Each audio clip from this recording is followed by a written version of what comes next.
Welcome back to So You Really Want to Learn Latin, and today, as promised, we're going to be looking at the golden rules of translating.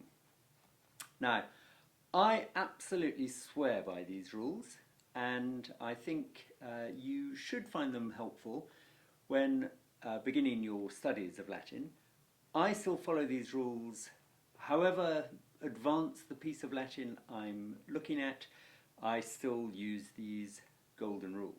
So they do work, they're pretty effective, and once you get into the swing of it, you should find it's just a routine which you always follow. The first, and by far the most important, is look at the verb first. Okay? Now, I really can't stress this enough. Look at the Latin verb first in any sentence you're trying to translate, and you will find things go your way. If you don't, and I'll try to show why, there is a serious danger things will go pear-shaped. Okay, now you look at the verb first because you want to know two things. The first thing you want to know is what is happening, and the second thing you want to know is who is doing whatever it is that is happening. Okay? Now, if you think about it, you can't really know who is doing something until you know what it is that is being done.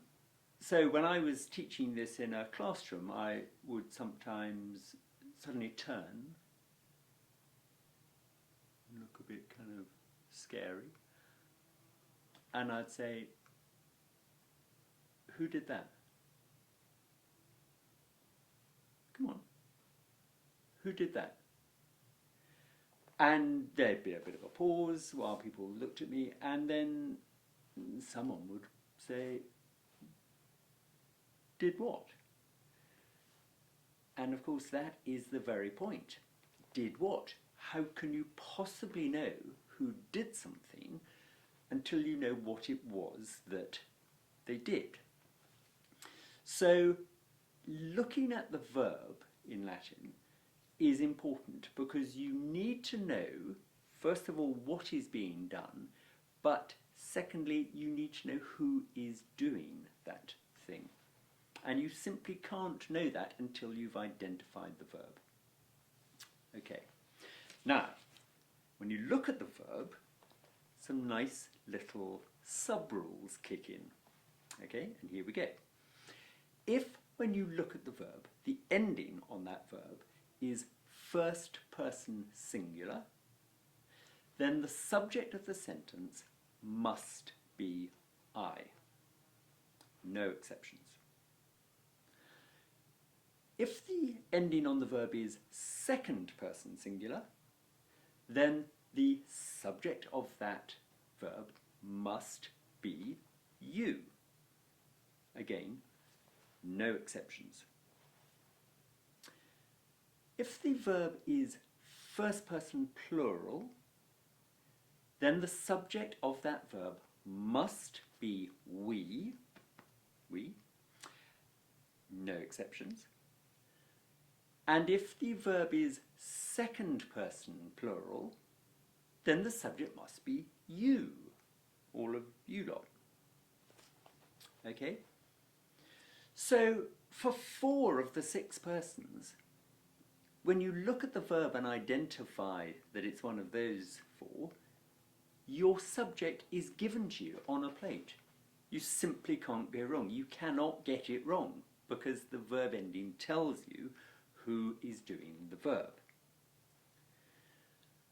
If, however, the verb is third person singular or third person plural, then it's just a little bit trickier. And I'll show you what we do with those ones. Okay. If the verb is third person singular, the subject of the sentence is either the pronoun he, she, or it, or it is a noun in the nominative singular if there is one.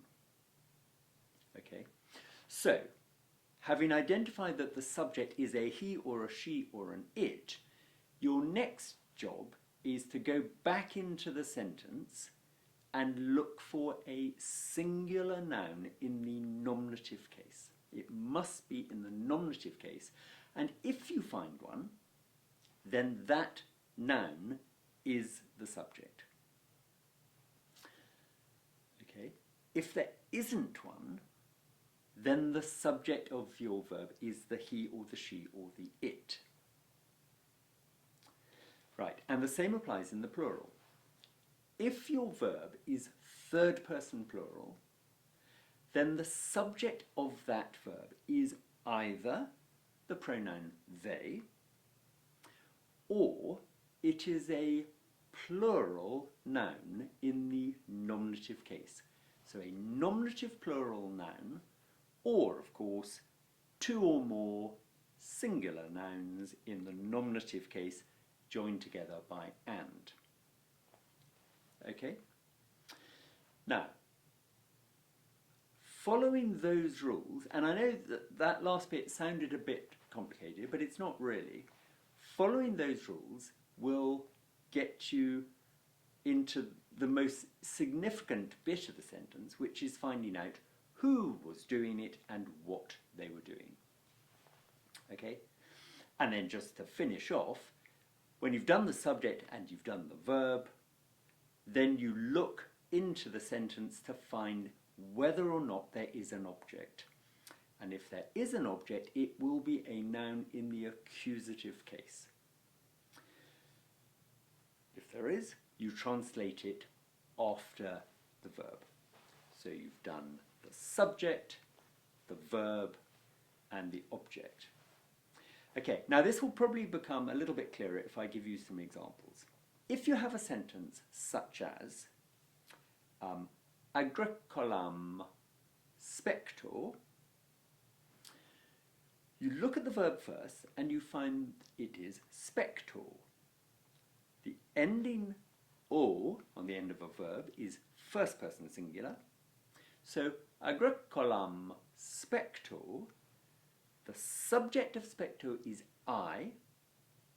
Spector means watch, so it is I watch.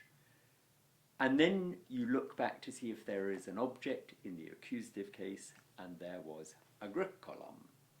So agricolam spector means I watch the farmer. Okay? If the sentence was agricolas spectas, again, look at the verb first, spectas, second person singular, so the subject must be you, no exception. So spectas means you watch, and then you go back and look for an object. Agricolas was indeed an accusative case, so there's your object. You watch the farmers. However, if your verb is third person singular, so you might have something like agricola feminam spectat. Okay, you look at the verb first and you see spectat. He, she, or it watches. You then go back and see, was there a noun in the nominative singular? Agricola feminam spectat. Yes, there was. That first noun, agricola, has got a nominative singular ending. So there is your subject. The farmer. What does he do? He watches, spectat. Who does he watch? Feminam, the woman. Feminam, accusative singular, she is the object. Okay. Or you might have the words sort of the other way around and have something like feminam agricola amat. Right, you look at your verb first, amat, that's he, she, or it loves. But is it a he or a she or it, or is it a noun in the nominative singular? You You go back into the sentence and you find we had feminam agricola amat. Now, agricola is a nominative singular. So there is your subject. Just to be tricky, it's not the first word you get to, it's the second word. So, feminam agricola amat. We have the farmer loves, and then you go back to find, well, was there an object? And yes, sure enough, feminam, accusative singular. The farmer loves the woman. Okay, so notice how if you are looking at the verb first, you are always finding out what is happening and who is doing it. Okay, the same applies in the plural. So we might have a simple sentence like agricolas wakamus. We look at the verb first. Wakamus means we call. So we call, there's your subject and your verb, and whom do you call? You go back into the sentence to see if there is an object in the accusative case, and sure enough there is agricolas. So we call the farmers. Okay? Second person plural, you might have agricolam wakatis.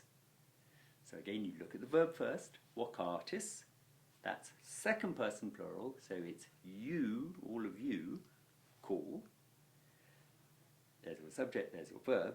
And is there an object? Yes, agricolam was in the accusative case, so you call the farmer.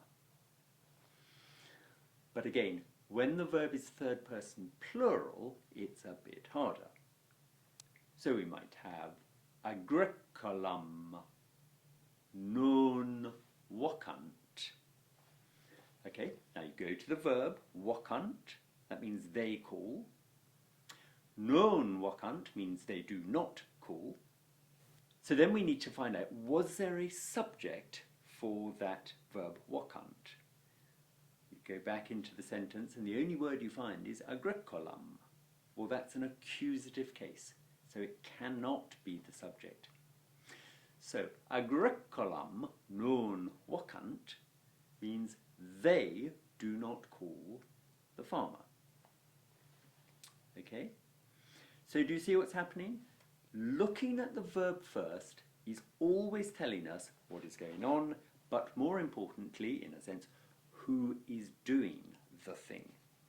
And by knowing who is doing the thing, you are identifying the subject of the sentence. You are then translating that with the verb, so you've got the subject doing the verb, and then elsewhere in the sentence you've got, possibly, not always, but very often, an object in the accusative case. Okay? So, golden rules so far. Rule number 1, look at the verb first. Rule number 2, identify who the subject of the sentence is by looking carefully at the ending of the verb. And then to that I'm going to add rule number 3, which is absolutely crucial, and it does actually follow on from what we've just said. But rule number 3 is never, ever, ever translate an accusative case before you have translated the verb. Now, that one will really help in the future, but just think about that. When you get a Latin sentence, you typically read the words in the order that you see them. But if the word you see first is a word like agricolam, and that is an accusative case, you must not translate that word until you have translated the verb. So agricolam spectat does not mean the farmer is watching. Now you know it doesn't, because agricolam is an accusative case, and you only use accusative cases for the object of a sentence in these sentences. So agricolam spectat would be he watches the farmer. And the rule you follow there is you have never, never, never translated an accusative case before you have translated the verb. Get that right and all will be hunky-dory in the future. So, lots to practice there. I've done some sheets on this which you can get in the description box. The sheet I've done gets harder and harder. The A exercises are relatively simple, English into Latin. The B exercises are Latin into English but easy ones. And the C exercises are Latin into English where sometimes the subject is a noun and sometimes it's a pronoun. And you've just got to be really careful that you follow those golden rules. Okay? Next time we're moving on to how all the other cases fit in, but for now that should keep you going, and see you next time.